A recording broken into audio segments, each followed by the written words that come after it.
And you think about a lot of the babes that are busy pushing for this kind of thing. It's mostly the Gen Zs. Granted, it's not like millennials haven't done this shit. It's not like Vera Sidika is in her 20s. It's not like Huda Monroe is in her 20s. But even when they were in their 20s and they were busy doing this kind of thing, like they had sort of packaged it under being a socialite. And they talk about how they're paid for club appearances and shit, even though we more or less knew that these babes are probably hoeing themselves. Now, we have a couple of young babes.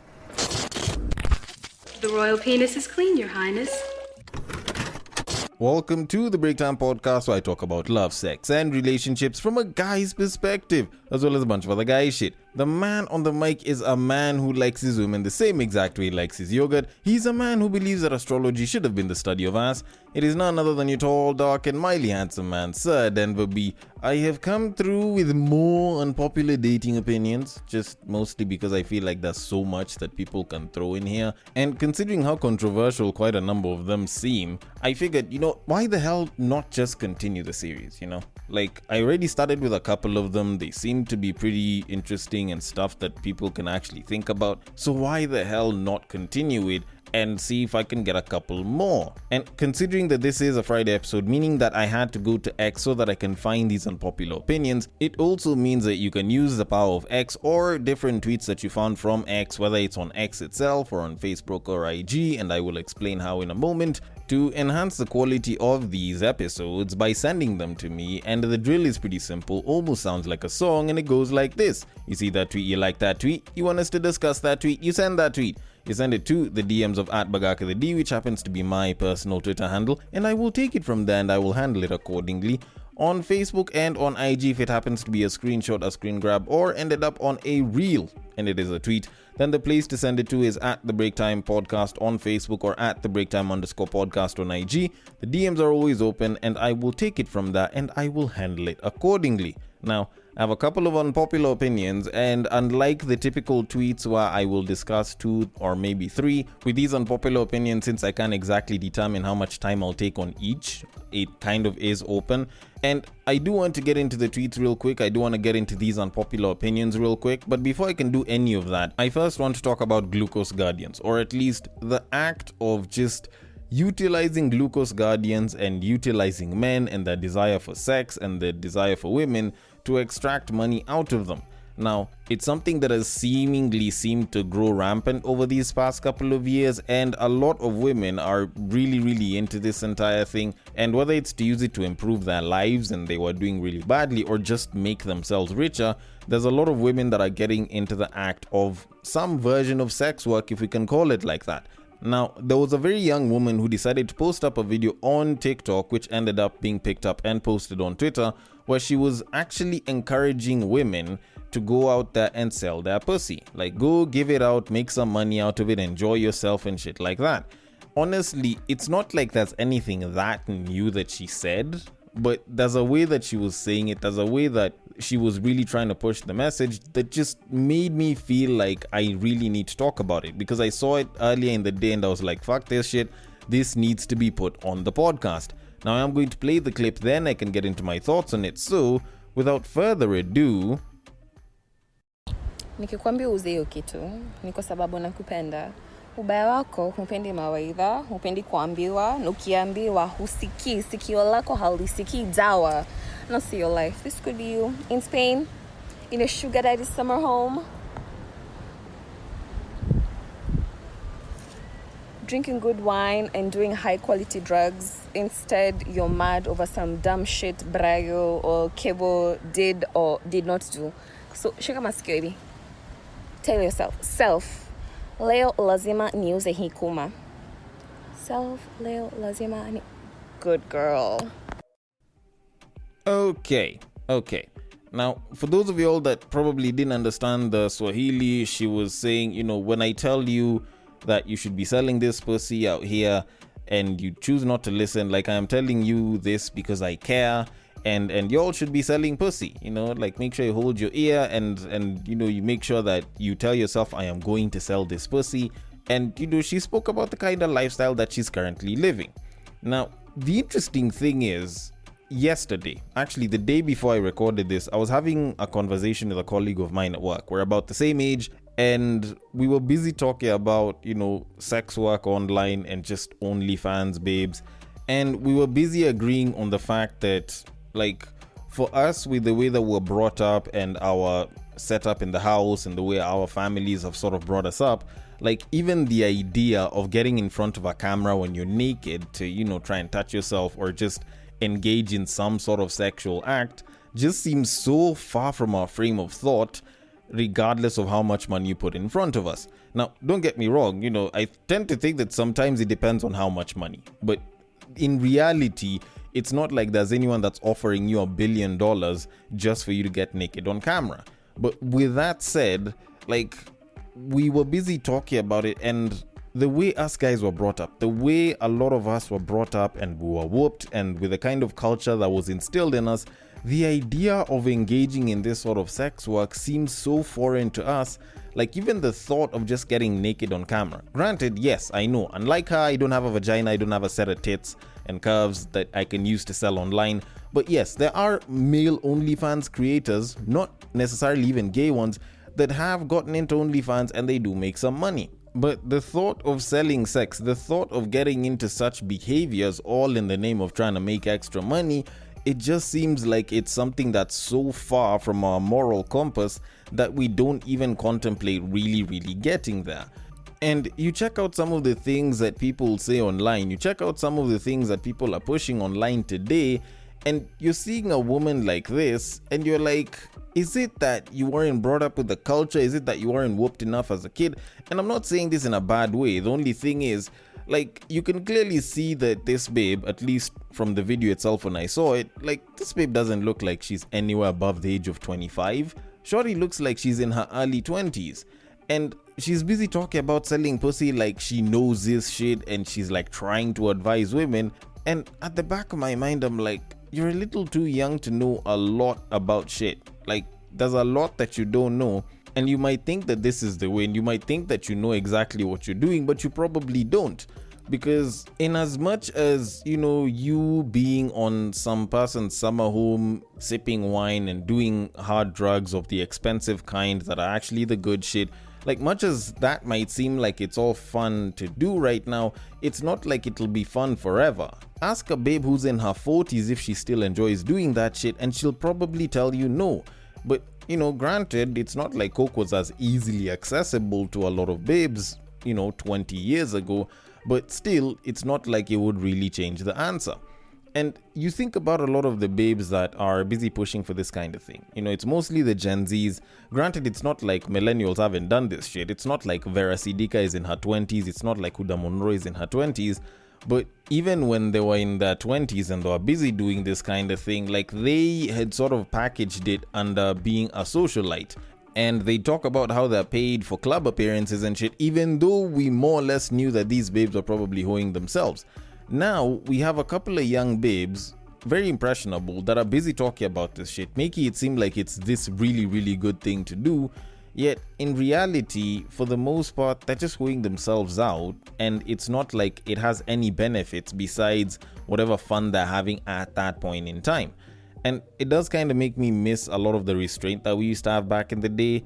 And it's kind of sad when you think about it. Like, Gen X women were busy fighting to get women in, like, corporate, like, with better pay and higher positions. Millennial women also came through and they've been doing that shit. But, like, now the Gen Z babes are like, you know what, let's fuck around. And we don't have to work a day in our lives. We just have to bounce on dick. Whether it's 70-year-old dick or 24-year-old dick, as long as it's got some money on it and it gives me a good lifestyle for the time being, I'ma bounce on that shit. Which is actually quite sad.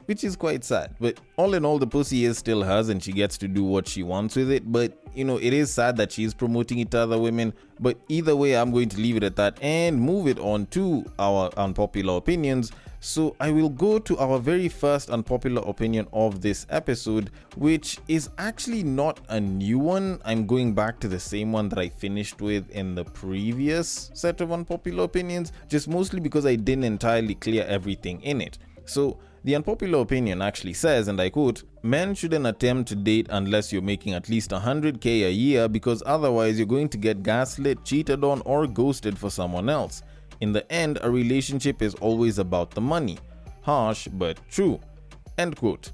Now, the reason I am going back to this is because most of my explanation in the previous episode actually just leaned on like about a third of this, where it was like men shouldn't attempt to date unless they're making a certain amount a year, and they're going to be like mistreated and shit if they don't, and I was disproving that. But even beyond it, like the whole not unless if you should be okay with being gaslit, cheated on, or ghosted for someone else, I at least wanted to acknowledge how bullshit it is, because a lot of people tend to think that, if I'm a guy and I'm making X amount of money, I can get this babe who'll be loyal to me and shit. Like, fam, shorties will cheat on you whether you're making 100k a year or $1 million a year or even 10k a year. And this is dollar amounts. Like, even though you are to look at it in terms of shillings, like at the end of the day, it's not how much money you have that will determine whether a woman will cheat on you or not. That's entirely their choosing to do as an individual based off of their values and whatever restraint or sexual discipline they have. But thinking that because you make X amount, your woman won't cheat on you, like, billionaires have been cheated on, millionaires have been cheated on, celebrities that are doing super well have been cheated on. And you think you hitting a certain minimum quote-unquote requirement so that you can get into the dating market is going to prevent you from having any of that shit happen to you? Like, at the end of the day, we all pray to get someone that doesn't cheat on us, and we hope that, we manage to choose someone who won't cheat on us and shit, or will gaslit us, or will treat us unfairly. But at the end of the day, it's always up to the other person to choose to do it or not to do it. Then also, this belief that a relationship is always about the money. Like what? During Adam and Eve's time when they were getting together, they were trading in the next subsequent value for money, which was like what, fruits or some shit? Like, this whole ideology of monetizing shit, this whole ideology of trying to assign a certain monetary value to a bunch of shit, like, it's actually very, very tasteless, very soulless, and just downright sickens me to a certain degree. Because if you sort of have this kind of ideology in your head, there's a way that you kind of become a slave to the money, or a slave for the money, because even though you're making $1 million, it's like you're always trying to push to make sure that you're not in a position where you feel like you have less. And the truth of it is, there's always going to be someone that has more money than you. Like, that's just a given. So regardless of how much you have, it's like you will never get to a point, or you must never get to a point where you're satisfied or happy with the kind of money that you've got or the kind of money that you've made, such that you feel that you are not enough in a relationship, which just puts you in a state of insecurity that just does not help anyone. Like, there's people that don't make that much, but they have great relationships. There's people that make so much, but they just can't stand each other, or they can't be there for each other. So the relationship is constantly strained, or in a place that is very, very shitty. So this whole belief system of attaching monetary value to relationships, I think we just need to drop it. And with that said, I'm going to leave it at that and move it on to our next unpopular opinion of this episode, which is actually quite short, and it says, and I quote, "Love is conditional." Now, I can't even disprove this, because I know for a fact, like, love, or at least romantic love, is very, very conditional at its core. People talk about unconditional love. People sing about it. They make it seem like, when you are in love, it is unconditional. But honestly, whether you want to pull the whole Chris Rock thing where you're like, women and children are loved unconditionally, men are not, at the end of the day, all romantic love requires a certain amount of conditionality to actually happen. Otherwise, everyone would be in love with everyone, if you kind of think about it at its core. Because you think about it, alright, so this person that you're interested in, and you feel like you're in love with them, and you feel like you love them, and you want to do so much for them and help them get to point X, or just make them a happier person or a better person, or you just want to be with them. You're romantically interested in them and you are in love. What exactly made you romantically interested and in love with this person? It's certain conditions that were met that ticked certain boxes in your system.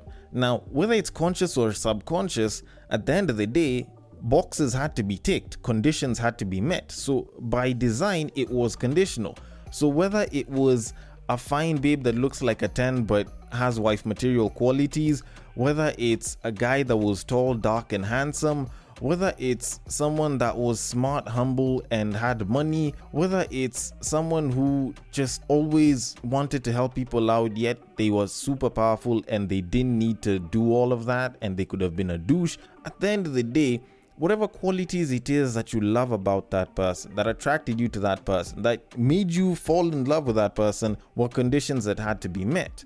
So essentially, that love is based off of conditions, and that love is based on the condition that those conditions remain the way they are. If they change, then you can very easily fall out of love with that person. You can very easily not be in love with them. So for someone to be like, love should be unconditional, true love is unconditional, nah, that's bullshit. Love is a very conditional thing. Commitment, that one you can choose to make it unconditional, but love is very conditional. But then again, I might be wrong about that, but I'm going to leave it at that and move it on to our very next unpopular opinion, which says, and I quote, dating is actually not a numbers game, end quote. And I agree. Actually, I agree. This whole belief of there's more fish in the sea, like if you're a shit human being and you are trying to date and you're dropping someone and you're like, there's definitely more fish in the sea. That doesn't mean that your odds of getting a good babe or a good partner are better or that they'll improve or anything, or you can get better than the person that actually dropped you. Like, yes, law of averages exists and all, but it doesn't necessarily mean that it'll be good. Sometimes you just have to change the fact that you are a shitty human being. You need to adjust that, then your odds improve.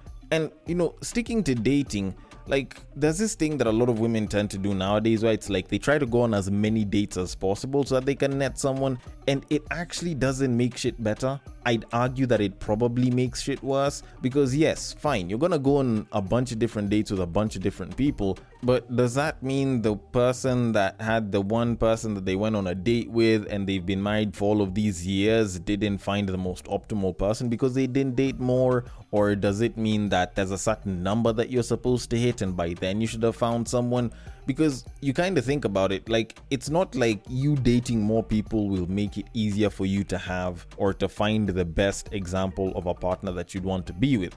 And the more you continue dating, the more I'd argue it can kind of confuse you a lot more, because when you kind of think about it, like, it's easier to choose 1 out of 3 people than choosing 1 out of 10, because not unless if the person that you're meeting is like an absolute standout person, it's like one amongst many. And especially when you see singular qualities or some qualities that stand out in every individual, it now makes the whole selection process, the whole choosing process, that much harder. So in essence, like, it's not really a numbers game. It's more of a feelings game. It's more of a test of values and checking if someone's practices work. Does it mean that you should be dating more people or less people? No, I'm not saying any of that. All I'm saying is, you doing it more because you think that you're going to have better luck when you do it with more doesn't necessarily mean that you will actually have better luck when you decide to go on more dates with more people. But then again, that's just me and I could be wrong about that. But I am going to leave it at that and move it on to our very final unpopular opinion, which states, and I quote, "It's not cheating if y'all aren't married. Now, I advise everybody to keep their pacts and promise with one another and respect boundaries they set together, but it's still not cheating. What law or religion can condemn you for what you did to someone you're not under vows with?" End quote. Okay, so this is one of those scenarios where you get to question morality versus legality, and the whole idea of right and wrong and what is and what isn't kind of comes into play, and you start to see the differences in each, which should show you why it is that both need to exist concurrently.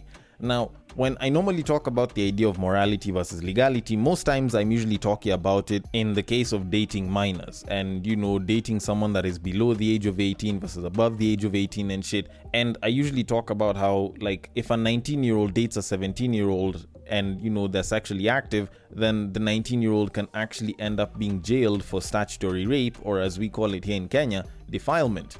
But a 19-year-old can have relations with a 70-year-old, and people will say, oh, it's according to the law, and there's nothing legally wrong with it, but it doesn't change the fact that it's still a pretty weird situation.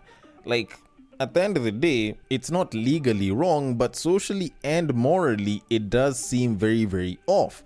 And not to digress from what we're actually talking about, the same kind of applies to cheating. Like, yes, you're not married to the person, but for the most part, when you're in a relationship, that is one of the paths that it can go. And yes, you could say, oh, it's not cheating because they're not married, or it's not cheating because they're not even in a relationship. But it doesn't change from the fact that if you guys make a pact, or if you guys choose to agree with each other that you're going to be exclusive with one another, and then the person goes and starts banging someone else, it does kind of mess up the trust. It does kind of mess up the pact that was there, or whatever agreed upon commitment that was thrown in there. And for me, I'm someone that believes in the golden rule, where it is you do unto others as you would like them to do unto you, and that might not be your thing. But when you think about it, if it's someone that you've agreed to be in a relationship with, and you got into the point where you're like, all right, I've agreed to marry this person, and you walk into the house and you see them shagging someone else or getting railed by a couple of other people, and it wasn't agreed upon, like, are you going to look at that person and be like, okay, I still want to marry this person? Or will you choose not to because they've broken the trust, the commitment, and their word that they will be exclusive with you? Like, at the end of the day, you can talk about how it's not cheating, but it doesn't mean that it's not socially wrong. It's not morally wrong. It is not unjust or unfair to the other person, or inconsiderate or insensitive. Like, all of those things don't fall under legality, but it doesn't make what you've done any more right or less wrong. Although, then again, considering that there are some people that would still engage in this shit and not really give a fuck, maybe I might be wrong about this shit, so I want your thoughts on it. The DMs are open. On X, it is at Bagaka the D. On Facebook and on IG, it is at the Breaktime Podcast and the Breaktime_podcast respectively. Thank you so much for listening all the way till the end, and I will catch you guys on the next break. But what I believe is that if you put a pastor and a prostitute in one room, one is likely to convert the other.